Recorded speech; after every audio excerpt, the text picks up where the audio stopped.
find other great podcasts like this one at podmoth.network. Hello and welcome to Anything Bones. I'm Sophie Big Femur Schwartz. And I'm Katelyn Big Hippocampus. No. What's a hippocampus? That's in your brain, dog. Yeah. Can we take that again? Yeah. In olden days, a glimpse of femur was only for morbid dreamers, but you're not alone. Bring anything bones.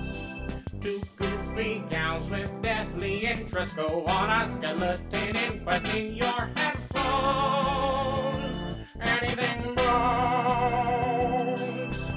Hello and welcome to Anything Bones. I'm Sophie Two Femur Schwartz. And I'm Katelyn 16 Phalanges Hart.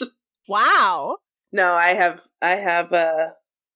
10. Well, that's the average number, I believe. No, do your toes count as phalanges? That's a great question that I'm not sure that I know the answer to. Shit. We're supposed to be the experts, and we are losing it already. Not even a minute in. Well, I know that some of the bones have similar names, but we're really showing our whole ass right now. We just Google it. Well, you Google it. Okay, I'm doing it. It came up so quickly. Yeah. Phalanges, the 14 bones that are found in the fingers of each hand and also in the toes of each foot. Hey, so we were both kind of right. And both wrong. And very both wrong. Mostly wrong. Yeah. But that's what this show is all about. It's about learning about bones. If we knew everything about bones, we wouldn't be doing this show, right? It would be boring. Yeah, exactly. Thank God. Brilliant save, Soph. We're not just flying by the seat of our pants here. I mean, no one said we weren't flying by the seat of our pants here, because the seat of my pants has been propelling me all fucking day. Over here at homesforturkeys.com, we are very serious about business and learning. Over here at homesforturkeys.com, not only do we build a home for every turkey, but we also teach them how to read. Exactly, because every turkey that is spared on the day of Thanksgiving should learn how to read. Amen. Yeah, amen. That is our daily prayer. Anyway, what's going on? What's new? Nothing quite much is new. I did have a high thought pertaining to history that I wanted to share with you. Oh, shit, okay. I was hanging out the other day and I was unpacking my backpack when I was taking out my vaccine card. And I thought to myself, if I were to hand this to someone like 300, 400 years ago, they would look at this and be like, what is the significance of this?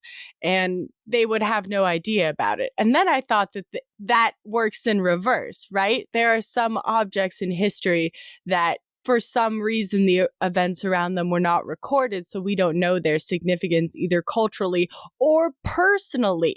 Like, if a time traveler, went forward in time and was, walking through a museum and saw a spoon that belonged to their ex, they would be like, that's fucking Hezekiah's spoon. Those are his carvings. God damn it, I thought I'd never see this bullshit again. Well, thank goodness we don't have to do this. Yeah, but I just thought how many items of personal significance have been lost to time that someone through the timeline would have recognized. Well, it's also really weird what people think of as significant, because one man's trash is another man's treasure, as the story goes. Yeah, and archaeologists love trash. Trash piles teach us so much, about different communities because, everything you use, because we're humans and we use things and then we throw them away, everything we throw away is a record of what we did in our lives, That's very true. I don't know, should we just keep talking or should we bone down? I feel like boning down hard. Okay. Yeah. Well, It's a terrible segue. What? You don't want to bone down hard? I said it, but then as soon as I said it, I was like, this is like too aggressive. Like, I don't think the boneheads want to hear this. Hear you being excited about your topic and wanting to share it? No, calling it bone down. I'm sorry. What else would you call it when you're just numbing down on a bone story? Oh God, we fundamentally disagree here, and that's okay. The story that I am about to tell you is full of disagreement and confusion. I am going to be talking about the murder of Kitty Genovese, which I think some people, when I start telling the story, might recognize it. If you don't recognize the name already, this is a pretty famous murder. So my sources for this were history.com, an article from the LA Times, and then a movie. I don't know if I've ever cited a movie before, but I was just like, okay, this documentary is amazing. It's called The Witness. I watched it on Amazon Prime. It was directed by James Solomon, but it was made in the perspective of Kitty's younger brother, whose name is Bill, and he was 16 when she was murdered. And so I'm going to be referencing some things that happened in The Witness as I'm going through the story, and then I'll kind of talk a little bit more about it, because it's a really good documentary, and you should go watch it if you have Prime. Okay, so Katelyn Susan Genovese, who was known, and I'm going to call her from now on, she was known as Kitty. She's from Brooklyn, New York. She was born on July 9th, 1935. Her parents were Vincent and Rachel Genovese, and she was the oldest of 5 children. Wow. Yeah, and then she won an award her senior year of high school, that I thought was great. Class cut up. Oh, so she was funny? I guess, yeah. I think that's what that means. Yeah, she was a cut-up. She was making everyone laugh and bust out. Yeah, by all accounts, she was a good student as well. So she graduates in, I think, around 1953. But around this time, her mother actually witnesses a murder, and the whole family moves to New Canaan. It's in Connecticut. Sorry, I'm really showing my Pacific Northwest roots right there. So the family moves to Connecticut, but Kitty decides to stay in New York. She gets a job working at an insurance company, and then she works nights at Eve's 11th Hour, which is a bar in Queens. First, she's a bartender, then she manages it, and then she just because she's the manager, I guess she moves to Queens. And then eventually she meets her girlfriend, Mary Ann Zelonko. They meet in a nightclub, and then they end up moving in together into the Kew Gardens in Queens, New York, into a second floor apartment. And by all accounts, it was a pretty chill place to be. There were some I think there were some bars and stuff in the area, so it sounded like sometimes people heard weird shit in the night, but it was mostly a safe place. I don't know. It's the city. I hear a lot of weird shit from my balcony. Yeah. And that's just Ballard. This is Queens, Ballard. New York. Yeah, this is 60s. Queens, New York in the 60s, yeah. I should not even be comparing the one yelling man. So this horrible event that we're going to get into takes place on March 13th, 1964, around 2:30 a.m. So Kitty is coming home from work at the bar, and a man with a knife approaches her. She runs towards her apartment, but he grabs her and stabs her on the street. And she is screaming. Some accounts say that she was screaming help, help, I'm being stabbed. And other accounts are just it was screaming or it was just noises. But one neighbor does yell out the window, quote, "Let that girl alone." And that causes her attacker to flee. So she has been stabbed multiple times, but she's still alive, and she crawls from the street around the corner to the door of her apartment, and she gets inside her kind of hallway, and unfortunately, he comes back. So awful. Oh my God. Comes back and kills her in the hallway in front of her apartment. Oh my God. That's the fact that he came back just horrendous.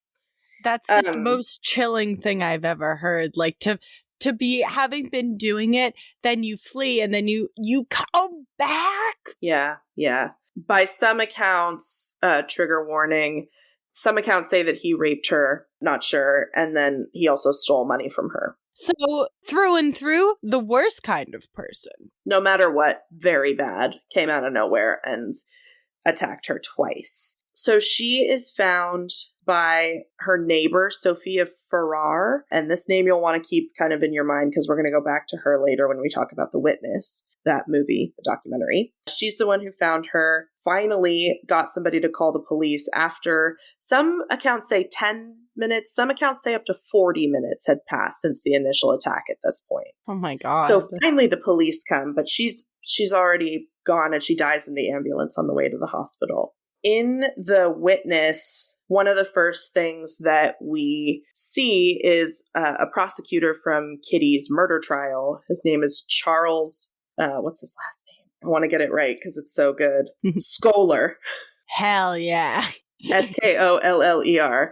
At first I was like, excuse me, Sculler? Like bones? But Scholar. I barely know her. okay.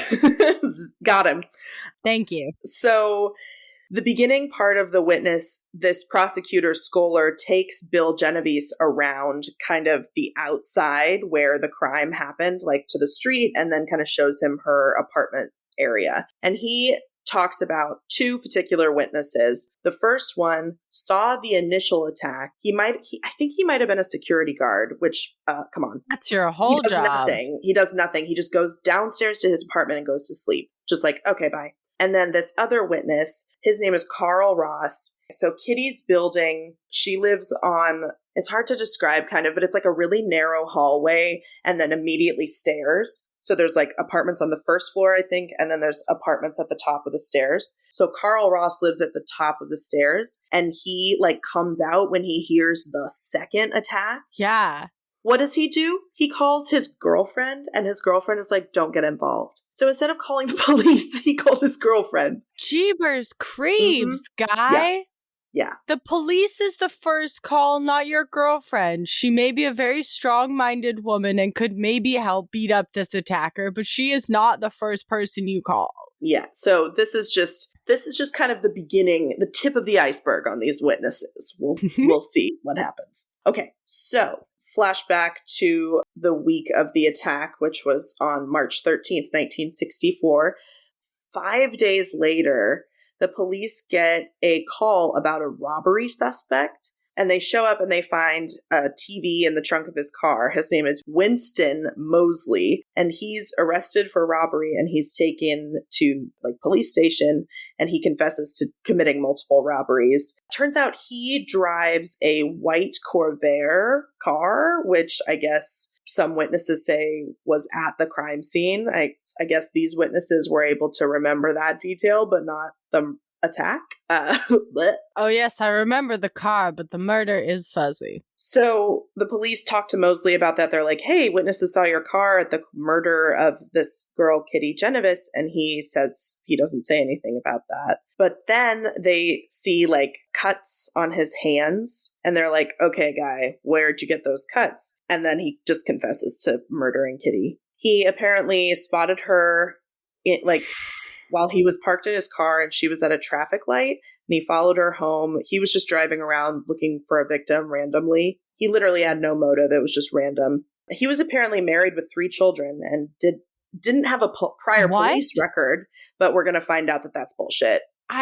These married men who have so much time to get up to this type of bullshit. So crazy. So he does end up confessing not only to the murder of Kitty Genovese, but also to Annie Mae Johnson and Barbara Kralik. He is sentenced to death on June 15th, 1964. So they turned it around pretty quick. But then it was reduced to a life sentence in 1967.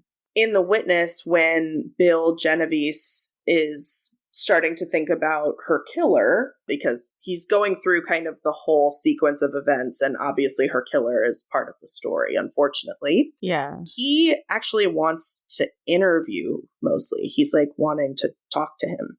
So this was just an interesting description of him from that prosecutor Scholar. He described Winston Mosley as, quote, ice with an IQ of 135. Oh, no. So he was just like cold-hearted, but really smart. Ugh, that's not a good combination. Yeah. So in The Witness, there was footage I think it was from an interview from closer to the time that the crime was committed. I don't think he didn't end up interviewing Winston.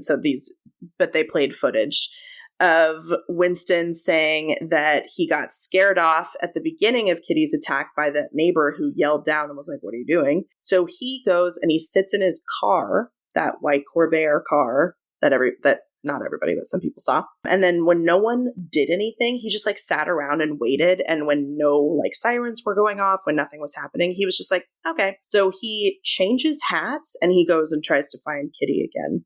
Oh my God. That's so sinister. Then when he finds her, she screams, and that's when that asshole neighbor, Carl Ross, opens the door. Winston is not locking eyes with Carl, but notices him there. And when he realizes that Carl is not going to do shit, he just continues attacking her. Oh my God. Isn't that disgusting? Yes. This detail was just really chilling to me. So Winston, I guess, drove away from the scene and saw a driver on the side of the road in his car, but asleep at the wheel. So he, quote, gently woke them up and sent them on their way. He was just I just wanted to make sure you were okay. Weird. Isn't that just a weird Weird. You just murdered a woman and now you care about some person who fell asleep at the wheel? It's so some bizarre. Rando, yeah. And it just kind of shows you how random and confusing he is. Yeah, what a scrambled up brain this man has. Yeah. So I'm just going to continue his storyline to the end. So Winston Moseley in 1968, he actually escapes from prison. He breaks into houses and terrorizes women in Buffalo, New York for 4 days. And then he took hostages, but then was captured without incident. Jesus Christ. Yeah, and lived out the rest of his life in jail. He died March 28th, 2016, when he was 81 years old. So in the witness, Bill does reach out to the killer, but this guy didn't want to be exploited. So he sends his son, Reverend Stephen Moseley, who at first I was like, this is really interesting. I want to hear what this guy has to say. He's a reverend now. He must have some great wisdom about this or something. I don't know. Maybe that was my own bias. Yeah. So he's just kind of in denial about the whole thing. And it doesn't seem like he knows the details of the case very well, or maybe willfully didn't want to know. One of my sources, history.com, said, quote, Moseley's son has stated that he believes Moseley attacked Genovese because she yelled racial slurs at him. So that didn't come up in the witness, but I just thought that was an interesting detail. And yeah, he wasn't necessarily apologizing for what his father did, but he also wasn't I don't know. It was just very bizarre. Just go watch The Witness. Yeah. Eventually, towards the end of the documentary, Winston did send this weird letter to Bill Genovese where he said he was only the getaway driver for the real killer also. So everybody in that family might just be in denial about what happened. Just fuck you, guy. Fuck you. Truly. How dare you? How dare you write that kind of letter to the brother of the fucking woman you stabbed to death? Yeah. Sorry. So that's Winston Moseley, the killer. Piece of shit. May he burn in hell for just murdering and terrorizing women for years. So we're going back to March 1964. So March 27th, which is a couple weeks after the murder takes place, a story is run by the New York Times called 37 Who Saw Murder Didn't Call the Police. And this is an article, I believe it's by Martin Gansberg. There were a couple articles around this time, but the main one is by this guy, Martin Gansberg. But it also was prompted by a conversation between the New York Times editor, who is A.M. Rosenthal at the time, and I guess police commissioner Michael Murphy. And so this report comes out with this number, 37 witnesses, which ends up becoming 38 witnesses. And the whole article is basically kind of downplaying the role of the killer in a way and playing up how many people were just so indifferent to this woman's attack and murder. So another article is released a few days later where they're talking to psychologists and getting into why would people not respond to an emergency in this situation. Later, we're going to come to know that as the bystander effect. This is one of the, if you are starting to put the pieces together, if you took a sociology class or a psychology class, you've probably heard of this. Yes, I knew that the name of the victim sounded very familiar to me. I buried the lead a little bit. You did, and I loved that. Great job, Caitlin. Oh, I like to, when I can surprise you, I try to. Oh, Caitlin, you always surprise me. Wow. So the editor of the New York Times, this guy, Am Rosenthal, actually writes a very famous book about this case called 38 Witnesses, the Kitty Genovese case. So this article and this book starts a conversation, right? And it like snowballs into something that everybody has vaguely heard of. I mean, not everybody, but most people have vaguely heard of this. Yeah. But it's not 100% accurate. Guess what? Our old pal Yellow Journalism rears its ugly head again. Can you believe it? This is so late for Yellow Journalism, too. It's not technically Yellow Journalism, but I think it's in the same spirit, you know? I know, exactly. But, like, I just... You know me. I don't like it when they twisted the facts. They do or just print wrong shit. Oh yeah, eventually they do have to like retract some of this. I don't know how. I can't remember off the top of my head. I didn't write it down. Sorry, how long it takes for them to actually retract it, but they do. So this was an interesting part of the witness. So Bill Genovese is interviewing a reporter, Gabe Pressman, who worked at WNBC in 1964 when the murder takes place. He has a bunch of notes from a reporter friend of his at the time. His name was Danny Meenan. Okay, all of these names. So this reporter friend, Danny, we'll just call him Danny, just by his first name. We're friends now. Mm-hmm. So Danny wasn't really sure what the deal was with Martin Gansberg from the beginning of writing this article. He did his own like investigating because this was a big story at the time. And he said that a lot of witnesses thought it was a drunken brawl, not a murder. And when Gansberg was asked why he kind of was picking and choosing what to put in his story, he told Danny, quote, "It would have ruined the story." Oh, no. That was in this guy's notes. Oh, no, bud. That's not how it works. Technically, it's hearsay, but come on.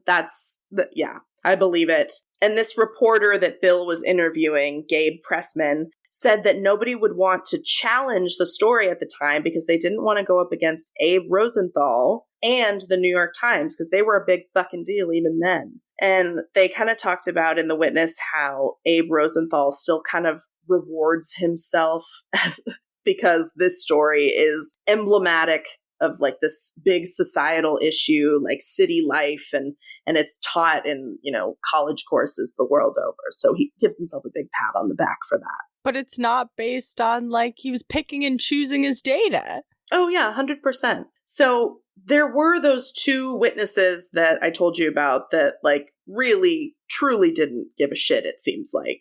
But the majority of people were not that way. Most people didn't know what was going on. Some people like heard a scuffle. It was the middle of the night. It woke them up. They didn't hear anything. So they went back to bed and didn't hear the second attack. The second attack also took place around a corner from the main street. So there weren't a lot of witnesses there other than that asshole Carl Ross who called his girlfriend. Carl? I don't think I could sum up the kind of frustration at this like just exaggeration of the truth any better than the LA Times did. So I'm just going to read this quote. "But here is one small consolation. At least it is an enormous relief to learn that this classic narrative of human failing was in fact hyperbole. Even if it took decades to get the story right, it's good to know that the reality was much more nuanced than the urban legend. Sure, some neighbors were scared. Some were silent. Some could and should have done more. But there were those who acted like friends, like neighbors, like heroes, even at risk to themselves."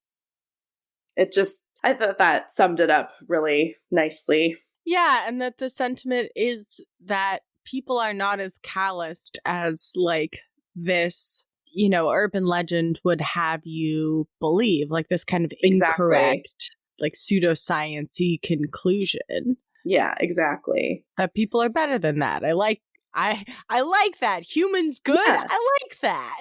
And that's really the thesis of The Witness, told through the lens of Kitty's younger brother. So he's really interested in these witnesses and trying to get their side of the story. So it's kind of him on a journey talking to some of the witnesses. He talks to one woman, and it takes him a while to find these witnesses' names too. That's really interesting to watch that story, but I'm just going to pass through all that because you should just watch the movie. He interviews a woman who lived on the second floor of the apartment building that faced the attack. She said that she heard a scream, looked outside, didn't see anything, and then no one else in her house woke up. So she just went back to bed. She was like, okay, that was it.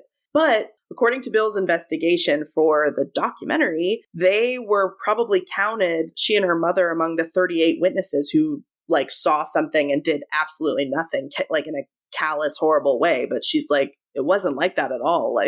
I just heard a sound, looked outside, didn't see anything, and went back to bed. Yeah, that's literally what everyone would do. Yeah, I mean, it's hard to say. She certainly didn't murder someone. Exactly, yeah. Another resident that Bill interviews said that she did call the police about it and was told, oh, we already got the call on that. We're good. So obviously more than one person called about it. Yeah, so I don't know. Bill said that phone records, 911 phone records from the time, don't match the story, but he's kind of skeptical of the whole thing at this point because it's well, maybe they didn't log the calls because they weren't going to go check it out. I don't know. It's really frustrating. But one of the most interesting interviews in the whole documentary, Bill goes to interview Sophia Farrar, who was the woman that was with Kitty when she died and actually got the police to come by alerting people. We only meet Sophia at the very end. She's very old. So her son Michael is kind of her proxy in this. They still own this building where this happened. So we are literally going to every single location in this crime scene. Wow. Or in this crime, you know what I mean? Yeah. And some of the interviewing is being done in Kitty's old apartment. We're just in there. It's so crazy. That's amazing. This guy, Michael, Sophia's son, was a kid when it happened. So he is he was there when it happened and he can tell him from his own perspective. Wow. Michael tells Bill that Sophia spoke to a reporter in the 60s, and the reporter wrote that, said that Sophia said verbatim that if she had it to do over again, she wouldn't have gotten involved. And Sophia was like, that was a lie. I'm never talking to another reporter again. Yeah. So Bill actually didn't know that somebody had been with Kitty when she died. Bill is her brother. Oh. Yeah. And Bill's family didn't really choose to learn anything about the murder because I think it was just too painful and sudden and horrible. So a lot of this is this family's struggle with learning the actual details of their sister's life and death. Yeah. And Bill thought that it would have been a great comfort to his family to have known at the time that Kitty had died with somebody that she knew, a neighbor, and not just alone. Yeah. The documentary, they also interview Kitty's friends and coworkers. So it's really nice to see her as, as a person who was alive at one point and not just a victim. And she was just a really lovely person. It sounds like she was class cut up. She had a lot of friends from the bar. She had a girlfriend, Marianne. They were in the closet because it was the 60s, but Marianne was interviewed for the documentary. She didn't want to be on camera, but she did an audio interview. And she just had really, you could tell she still really loved Kitty. And she said that her death just ruined her life. She had to identify her body at the morgue, chilling, you should never horrible. have to do that for the one that you love. No, absolutely not. So the last part of the documentary, and I shit you not, I was crying. It's a little much, but so they hire an actress to walk the path that Kitty took and to scream at the places where they think she might have screamed, because her brother Bill wants to kind of hear it, I guess, and maybe understand what other people heard. I don't know. It's really, really powerful and really sad and scary. Yeah, I don't think that I could watch that. No, I know it's maybe not the documentary for you, but anybody out there who is interested in true crime or this case, I recommend it highly. Yeah, that sounds incredibly powerful. And it's redefining this thing that I think a lot of people think about society, which is that nobody will help you. Mm-hmm. But this documentary is proving that that's just literally not true. Yeah, exactly. And I didn't know that story had been like debunked until recently. I didn't have the number 38 in my head, but it was like there was a large number of witnesses that heard her, saw her get murdered, and nobody did anything. And like that's where the story ended. But it's like there's so much more nuance there. Yeah, I feel like it was told to me that like when I picture like when someone says the bystander effect, I picture like 7 people waiting for the bus and like someone getting murdered literally like right across the street, like in front of them, versus this, which sounds like it was much more complicated and very complex circumstances. Exactly. So that's my story. Wow. Fantastic job, Katoon. Thanks. I've picked a lot of downers lately. I think I need to change my attitude. Yeah. While I astrally project into your house to give you a back rub, do you want to listen to an ad? Please. Away! Cannot be saved. Follow me,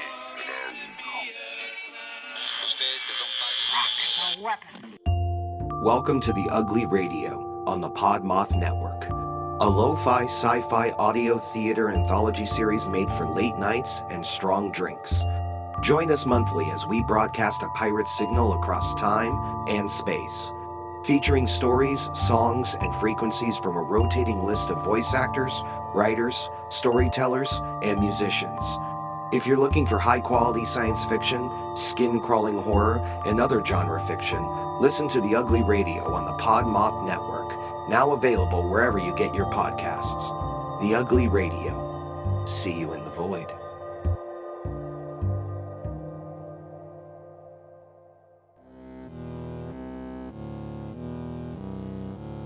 Is this enough pressure? Is this okay?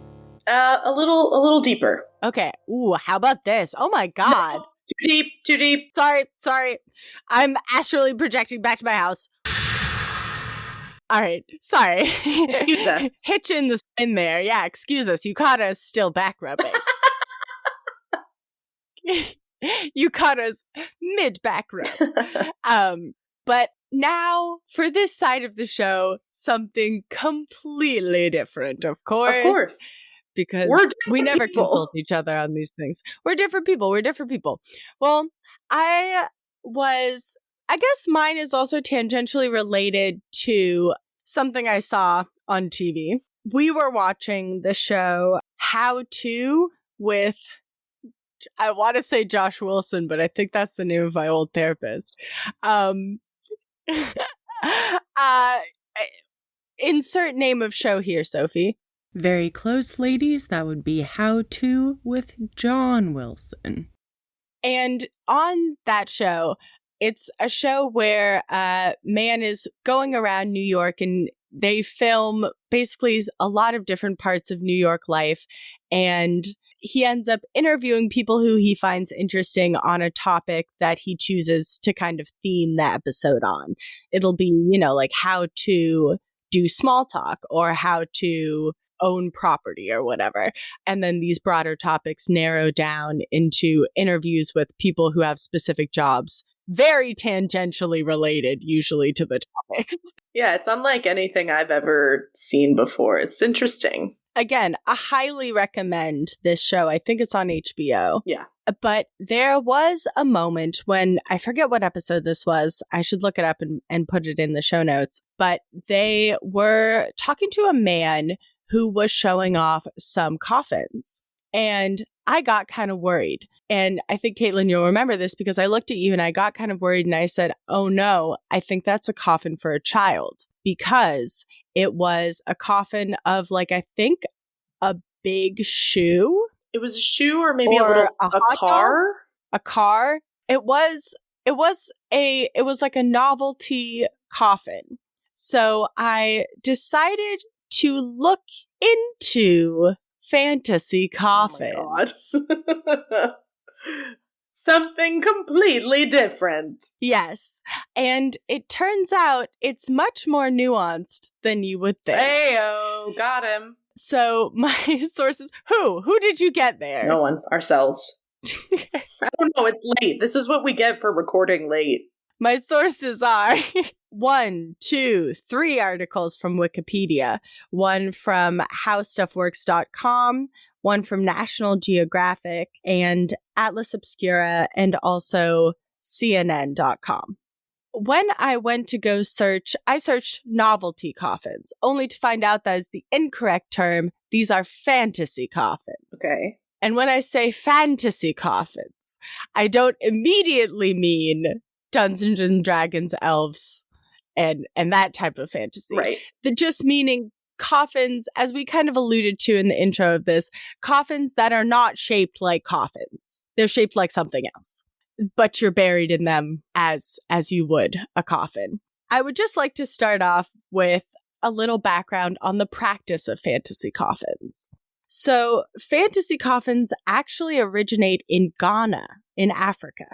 And they are also called custom coffins or proverbial coffins, and they are made by extremely specialized carpenters in Greater Accra in Ghana. And these are beautifully made, incredibly detailed custom coffins, and I would love to send you some pictures of them right now. Okay. Oh, wow. Okay, we have a lion's head, a Nike sneaker, a Louis Vuitton handbag, and a baguette. And these are all coffins. These are all coffins. And a pineapple. Oh my God. This is I'm going to now send you my favorite one, which I think a teenage girl in 2001 would want to be buried Stop, in. it's a flip phone. It's a fucking flip phone. Oh my God. Wow. I'm shook. These coffins, although they're shaped like everyday items that are extremely modern, this is actually born of some more ancient burial traditions in Ghana. Huh. So these actually evolved out of what were called figurative palanquins. And palanquins are the things that you like, if you think about your stereotypical king who has a throne carried by like several dudes, that's like a litter or a palanquin, like a thing that you carry people on. Sure. So as you saw and would probably agree, these are not just coffins, they are full-on works of art. They are, yeah. Some are like really lifelike and, impeccably painted and big. And these coffins started from this tradition of these figurative palanquins. In like pre-colonial times, the people of Ghana didn't use litters, these like things that they carry the king on that I was just talking about. They ended up getting this from a neighboring group of people who were like, hey, you can carry important people like this. And they were like, ooh, that looks cool. I think we'll give that a go. Let's do it, guys. Well, before they were carrying their important people, like if an important person they didn't want to walk, they would have several guys like carry him on their shoulders, like 2 guys like sitting on the shoulders. Yeah, that sounds painful for everybody involved, particularly the guys being sat on. Yeah, definitely. But soon enough, these litters or palanquins became fully integrated into Ga society, and they started being decorated with different like symbols to symbolize different family groups.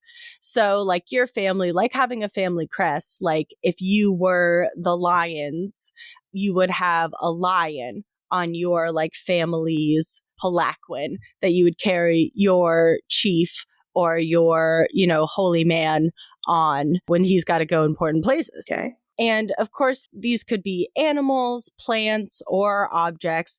They were supposed to be represented to the sort of personal history of your family. So if we were really sneaky and we loved to steal trash. We might be the raccoons, you know? Sure. And would have that on our palanquin. This relates a little bit to their religious beliefs because in the Ga religion, they did not see dying as an end, but as a transitional period to a continuation of a life that was very similar to the one that they were living in the present. Kind of a bit in the vein of the ancient Egyptians of like, you're going to be doing similar stuff you did in this life in the next life. Mm-hmm. Kind of relating to that, they would have for chiefs and like community leaders, they would have a sort of swearing in of office or like not an inauguration. What is it called when you crown someone? Not coronation. It is a coronation. Coronation. When they're named the leader of their group. That ceremony involved, you know, this family palanquin with the symbolism on it. And these swearing in ceremonies and funerals, it was culturally important for them to mirror each other. So stuff that you would do in the first ceremony, you would want to do in the second ceremony at the time of their death. So they didn't want to bury the palanquins with them because it was like a symbol of their crest, like the Ga crest. And they were like, no, don't bury that. So they decided that they were going to make coffins that mimicked the palanquins. So these coffins were figuratively the palanquins. They're figurative coffins. Here we go. Here we are. I'm making connections here. I'm getting it. Yeah. It took me a minute to be like, when I found that out, I was like, this is it. This is it. So by the 1950s, these figurative coffins were becoming more popular with everyday Ga people versus just your nobility or your community leaders. People started making these coffins into more of an art form as they became disseminated into the rest of the community. And one person who was a pioneer of this art form was Kane Kwe. Kwe was born in 1922 and had a very big, like, entrepreneurial personality. He was really going places and he wanted to make something of himself. And when he was young, he heard that a local chief died unexpectedly, and he convinced them to bury the chief in a cocoa pod shaped coffin that he made. And people were pretty blown away by this cocoa pod shaped coffin. They were like, it's perfect. And so he had a reputation for his craftsmanship. And then in the 1950s, his grandmother passed away. And something that she really loved was that she lived near the airport. And so she got to see the planes flying in and out all the time. Oh. Yeah, and she had really wanted to fly on a plane. I'm not sure if she had ever gotten to, but she was very fascinated with aviation. And so he decided to build her a coffin of a plane. That is so sweet. Oh. Yeah, and that was his first, like, besides the cocoa pod, that was his first, like, I would say true custom casket. Mm-hmm. And then after that, word kind of got around because of this amazing casket that he made. A fisherman also passed away, and his family were like, hey, can you make a fish for him to be buried in? And he was like, hell yeah, I can make him a fish. Oh. And soon enough, everyone in his area is like, Guy, I want a coffin from you. And he's like, yeah, I will make you a coffin in all these amazing different shapes for your various personalities. And, you know, this of course changed his life and became his career. And he ended up opening his first shop in 1980, and that shop is still run by his grandson.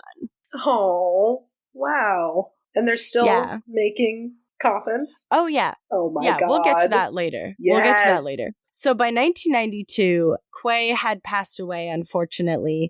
but his fantasy coffins had gained critical acclaim.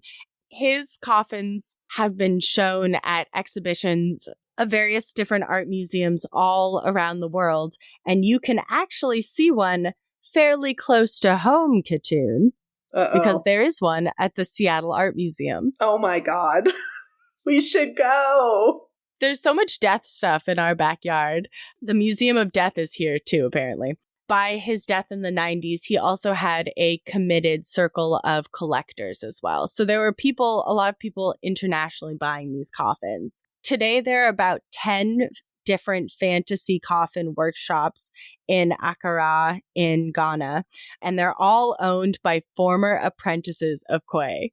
Nice. I like that. Which is amazing. So, like I said, his coffins have been on display at the Seattle Art Museum, San Francisco's De Young, the National Museum of Funerary History in Houston, which I want to go to, the Museum of Death in St. Petersburg, Russia, along with numerous private galleries as well. So, to make these coffins, these apprentices will train with him, and there's about 10 of them at a time who will train with now his son or his grandson. They both do it. And at the end of their apprenticeship, which could be between 2 to 5 years of learning how to make these coffins, they have a little ceremony at the end, which I really love, where the apprentice goes to his master and he pays an amount of money, gives him alcoholic drinks, a parasol, a pair of sandals, and then the master gives him a certificate. Okay. Oddly specific. I know. I was just like, that was somebody's shopping list one day. They were like, I want you to bring me a little bit of cash, a parasol, some sandals, something to drink. That is so random. And then I'll give you an your extra certificate. No, I love it. I love it. I wish that had been my fucking graduation. It was so boring. I was the last person to graduate in my class, not because I was bad, but because it was alphabetical order. My major and my last name are low in the alphabet.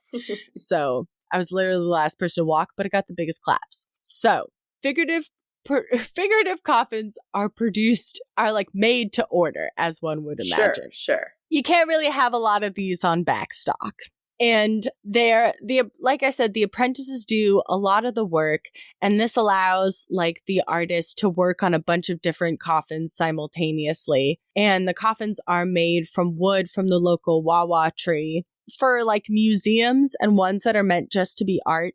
Because about 80% of the coffins made in all of these workshops stay in Ghana to be used by Ga people. And then 20% are sold internationally. So for those fancier museum coffins, they can make them out of mahogany. Ooh. Divine. Luxury. A coffin can take 2 to 6 weeks to make, depending on how bonkers it is. But if they're in a real rush, they can make them in a week. So... Oh, in a pinch. Yeah. For international clients, say you and I. Yeah. Or I want you to guess, how much do you think one of these beautiful coffins would run you? I know coffins are pretty expensive to begin with, which is why I want to be cremated. These are custom. Okay, I'm going to say $30,000 US. It's a little less than that. It's about 20,000. Okay. But you're about on the money, yeah. But it's really great because for locals, it's about 500 to 1,000. Nice. You get the discount if you don't have to ship it. Yeah. If you don't have to ship your giant fish internationally, you do get a discount. That's good. That's appropriate. Like I said, some coffins can take as little as a week, some as many as a few months. So I did find a list here of some of the funnest shapes that there have been. I'm just going to read a couple of them off to you in their various categories. So for animals, there is a pig, of course, a reindeer, and our favorite, a whale. I like the whale. That's definitely an option. How about buildings? They've made a church, a Danish traditional farm, a grocery shop, and a 2-story building. Why does somebody want to get buried in a grocery store? I have no idea. I hate the grocery store, but someone loved it enough to be buried there. Yes. Oh my God. A 2-story building. So was it a 2-story coffin? I'm so confused. Were there 2 people in there? I don't know. Maybe that's pretty cute. If so, yeah. Like their little neighbors for the afterlife. Aww. That's pretty cute. Yeah. Do you want to be a bottle of vodka? They can do it. Do you want to be a talking drum? They can do it. Do you want to be a fucking Lego brick? Because they can do it. Oh my God. Do you want to be a war tank? They can do it. I can't believe this. Do you want to be... This is the most bonkers one. Do you want to be a soccer field? Oh. Because they've done that one. They did a soccer field. Wow, you'd have to really love soccer. Yeah, I'm talking to you, Matt. So this process can be pretty lengthy and it can take a couple of months. And in Ghana, bodies are often stored in refrigerated storage units for a number of months because the funerals are very elaborate. We've just talked about the coffin. This is just the coffin. Yeah. This whole segment has just been the coffin. So think about the rest of the funeral. They can literally, funerals can be 3 days long. Oh, I believe it. And can cost up to a year's worth of a salary. Oh, God. Yeah. So they're a pretty big deal, but I would say, these coffins are so beautiful and unique. And I just wanted to show you one last one, and then I have a question for you. Okay. But this is the last custom coffin I wanted to show you. Stop.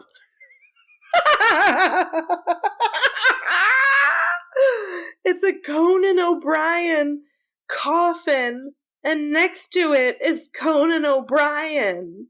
Yeah, he has a fantasy coffin of himself. He's going to be buried in that? This guy.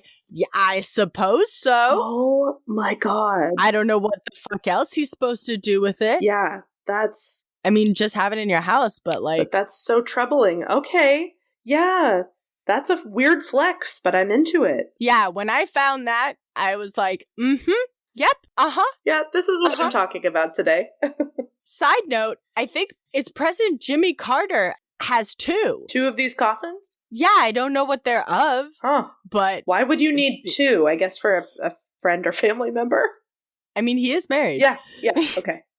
And the very last part of my segment is, if you had to choose for yourself what your custom coffin would be, what would it be? Wow. I think I'll tell you. Yeah, you go first. I have to think just briefly. Well, I'll do mine after yours. I'll tell you, I asked my roommate Tara, and they're a teacher, and they told me, quote, it would be, I would sit crisscross applesauce in an apple. Oh, so, that's beautiful. That's pretty good. Well, you know that I've lately gotten into rocks and crystals, not so much for their properties, but for their aesthetic purposes. Yes. So I think I'd like to be in a giant amethyst. Ooh, that's very good. I like that. I was thinking maybe a giant bone. That works too. I like that. Or, I mean, if we're being crude, maybe Willie Nelson style, make me into a big joint. You know, to each his own. I wonder if they would make you a custom joint coffin. Oh, I bet they would. They made a bottle of vodka. I bet they definitely would make a joint. Yeah, they shouldn't have a problem with that. No. I was laughing to myself because I was like, well, what represents what I do? And then I was like, I always think of this. I don't know how many of these you have, but I have at least 1 or 2 little comedy tragedy mask necklaces people have bought me. And I'm not a huge fan of the comedy tragedy masks, but I was like, is it that? No, don't make it that. No, don't get a comedy and drama mask. What is it called? I can't remember what comedy tragedy mask. Comedy tragedy mask. I don't know. God, it's been a while. Yeah. Yeah, don't do that. That's like being buried in a music note if you're into music. Yeah. I don't know. I'm looking at a can of LaCroix right now, and that might be fun. That'd be fun. Yeah, okay. Yeah, maybe just for the shape. I'd like to be in like a cactus or something. Oh, cactus is very good. Yeah. Oh, a plant? Yeah, I would like to be a plant or a flower of some kind. I mean, now we're just getting back to other forms of burial. Yeah. Anyway. But anyway, that was custom fantasy coffins. I hope that helped to lift your spirits a little bit. That was very interesting. And y'all better go over to the Instagram or Facebook or the website to look at all these pictures that we're going to post. Yeah, the pictures are definitely it's not very often where I feel the pictures are like integral to the story because it's an audio medium. So, you don't want too much, visual fiddle faddle, but you really got to see these coffins, you guys. Yeah. They are literally works of art, certifiable fucking works of art. And this guy is so sweet.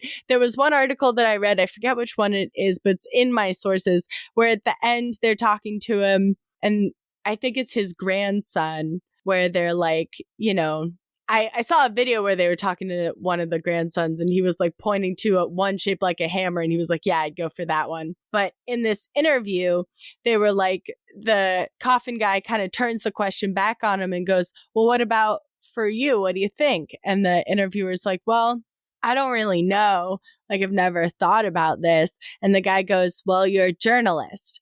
I think a mighty pen. Yeah. And I just love the phrase, I think a mighty pen. Yeah. Like he's like, the tone to me when I was reading it was like, I can see it now. Like, your custom pen coffin waiting for you in the afterlife. yeah, but I just like the first like coffin in his like true style was made for his grandmother. Yeah, that's really beautiful. Oh, nice job. Thank you. Sometimes we're sweet. Yeah. Even if we only talk about death. Hey, you know what? Like us, death is multifaceted. Mm-hmm. All right, boneheads. So go ahead and hit up our website, our Instagram, our Facebook, which I already said. If you're feeling generous, give us a review on Apple, or you can give us some stars on Spotify now. Good Pods, which is a cool app that we're on. We love you, and thanks for listening. Yeah, stay safe and appreciate your bones.